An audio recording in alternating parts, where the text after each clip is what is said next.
So we're gonna be using two different combos of spinning and my conventional. I prefer conventional when big surf fishing.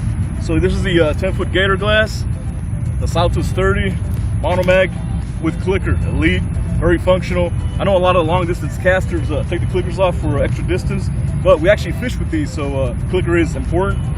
We got a 50-pound shock leader with an upright knot, 250-pound braid, and we're using Leonard Dale's LD quickset leaders, elite leaders, the best leaders you can get, on some fluorocarbon.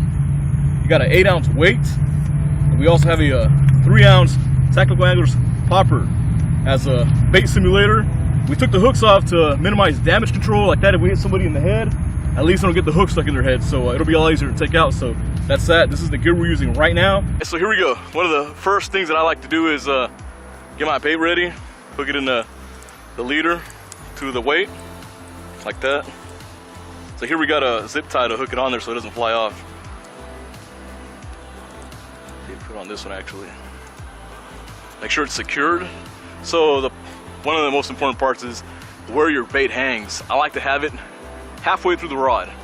So this is a 10-foot rod. We have it halfway. Now here's the first parts of the cast is ground lay. Of course, you want to lay like this.